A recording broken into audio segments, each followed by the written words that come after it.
and welcome back to Ask a Monk.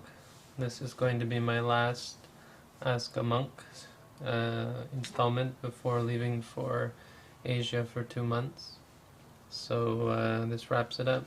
And thanks everyone for your questions, and thanks for the feedback and showing that this format works. The point of the whole experiment wasn't to add something to what I do. I'm already quite busy as it is with my own practice and with teaching in real life and so on.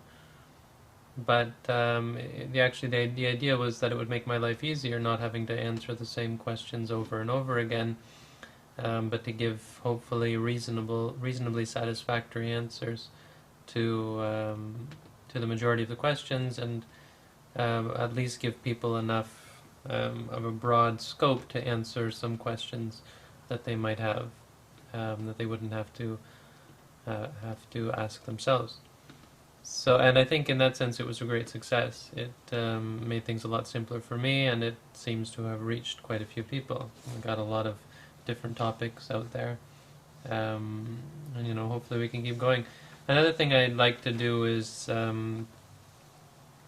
discuss Buddhism on camera with some of the people around here. So maybe in the new year I'll be doing a sort of a monk chat, a sort of dialogue talk show kind of thing. Just where I get together with one of the local Buddhists and we talk about something. But I'll probably be giving talks and so on when I get back. Looks like I'm coming back in January.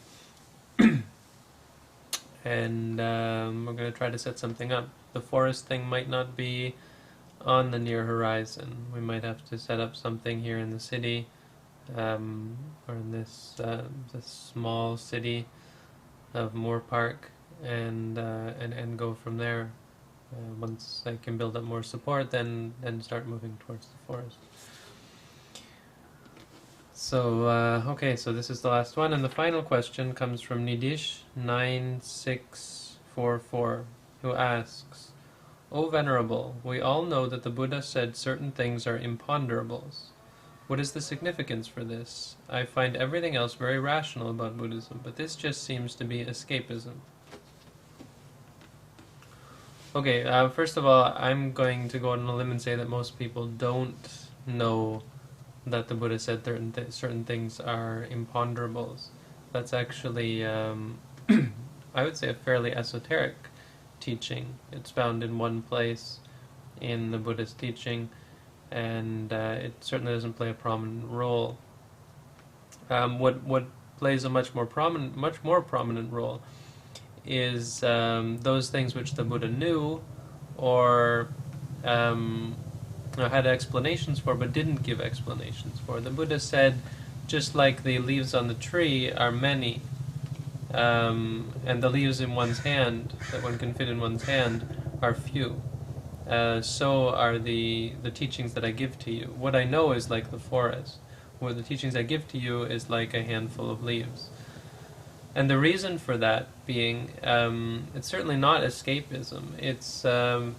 It's for two reasons. It's one, for expediency's sake. The Buddha didn't teach all of his teachings to every person. Even the things that he did teach were specific to individuals. So there were many things that certain students got and certain students didn't get, because the important point is to give you what's important and what's going to get you on the right track. Whatever else you learn is really inconsequential in comparison. And the other reason being that there are certain things, when you pursue them, even if you can find answers, that they don't lead to happiness and peace and freedom from suffering. Things like the origin of the world, the Big Bang, and so on, and many worldly things, politics, the society, even issues which we might, which many high-minded people think are important, the Buddha didn't focus on because of his deep understanding of reality. For instance, the environment, or animal cruelty, or war and torture and so on. The Buddha didn't go into it wasn't a social activist trying to stop these things, because he was going to the core of things. He's saying that the reason beings suffer, the reason there's social injustice, the reason the environment is being destroyed is because of the greed, the anger, and the delusion that exists in our minds. We suffer at the hands of others because we have made them suffer at our hands before. It's a cycle. And the only way to break out of it is for someone to stop, for the consciousness of beings to be lifted up. So those are for the things which are ponderable, which you can think about but shouldn't, are going to be of no use to you. There are some teachings of the Buddha which you don't have to worry about, depending on who you are and your position. There are many people who are not going to learn and are not required and shouldn't think of the necessity of it as being a necessity to learn these things, even though it is the teachings of the Buddha. Not to mention those things that the Buddha didn't teach but knew. And the reason he didn't teach them is because they didn't have any perceivable benefit to beings. When thought about, they lead to more confusion, lead to more vexation, and lead to more clinging. Further to that, there's this group of 4 things that are imponderable. And I think it's really unfair to say that it's escapism for the Buddha not to talk about certain things. On the one hand, the things that he knew, but not talk about them. But to say that because the Buddha didn't know, he was just saying that they're imponderable. No. First of all, there are only 4 of them. That's a pretty profound thing, that in the whole of the universe there are only 4 things that you can't think about, that shouldn't be thought about. And second of all, the reason you can't think about them is because there's no answer. There is no limit. There is no there's no resolution that comes from it. The more you think about it, the more crazy you become, the more your mind becomes diffuse and unwieldy. The first one is the limit of the Buddha, the limit of an enlightened being, the limit of their abilities, of their knowledge, because it's unlimited. A being who is enlightened, who is perfectly in tune with reality, can set their mind on anything and can understand any topic just by thinking about it.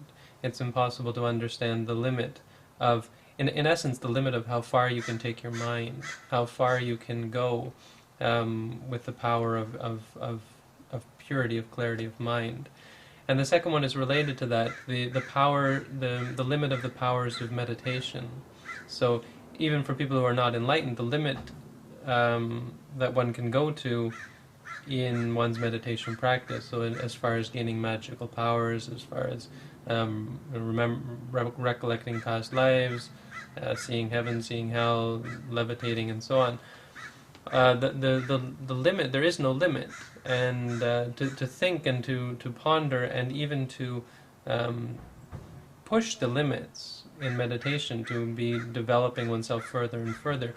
There's so many books out there that you can read that have all sorts of wacky experiences, that the number of different experiences that you can have is unlimited. You couldn't ever come to any framework to say what is possible and what is impossible, because the mind can keep going and going and going, and the further you go, the more diffuse your mind becomes, the less the less set in one direction it becomes, and you just end up wandering through samsara, really. The third one is the limit, or the workings of karma, of cause and effect, because cause and effect, it has to do with all of reality, and to try to understand why you are the way you are, even why one person is the way they are, it takes you further and further out into all of the other workings of the universe, until you have to examine every part of the universe. And then even according to quantum physics, even that's not enough, right? You can't say that the world is not deterministic. As you start to investigate, your investigation changes things. So this is something that is imponderable. It leads only to vexation. The Buddha said these things lead to madness. They lead you to, you drive yourself crazy by thinking about them. And the fourth one is the nature of the world, thinking about the creation of the world, why does the world exist, the reasons behind things. And this is probably the most difficult for Westerners, because we expect answers. These are the profoundly religious questions, but they're in essence framed in the wrong way. They're dealing with certain presumptions about the universe, like the fact that the universe has a beginning, or the fact that time is linear, when in fact what we're dealing with is the present moment, and we're dealing with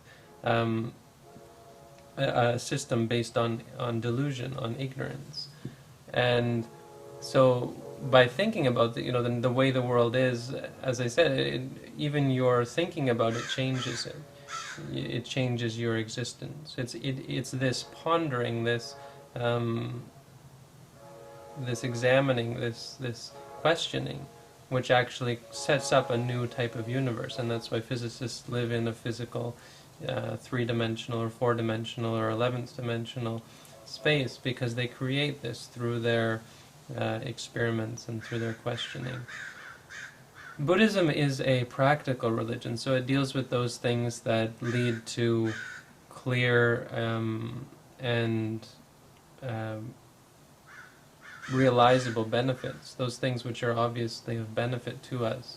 And if it's a benefit to us, then there's really no question as to whether it should be developed. And you can see that clearly through your meditation. There's no one who could come up to you and say, well, that's a benefit to you in this way, but it's going to hurt you in some other way. It's undeniable that the path that the Buddha taught, the path of meditation, of developing oneself and seeing things clearly, is the right way. It's self-evident. The more you practice, the more you realize that practicing in this way is useful, is beneficial, is the right way, is the way to become free from suffering. The more you think about these other things, certain philosophical questions, the more crazy you become. So it's not that the Buddha was trying to avoid certain subjects because he didn't know them, or because he had the wrong answer or the wrong way of looking at things. It's because what is meant by that is you'll go crazy thinking about these things. You'll never come to an answer, and you'll just go further and further, and your mind will become less and less focused on any one goal. Your mind will not settle. You'll just tangle your mind up as you look at them.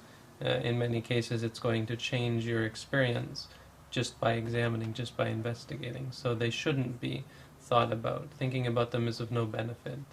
And in fact, it's of great detriment. That's what is meant by those. Okay, so thanks for the question, and I hope that gave a suitable answer. And again, that's all for now. Thanks everyone for tuning in and for all your questions, comments. And don't forget to promote these videos if you like them, if you think they're useful. Put them on your website, subscribe, favorite, etc., etc. And most important of all, keep meditating. Okay, thanks a lot. Thanks for everything, and you're welcome to all those people who have said thank you to me. It's been great. Keep going.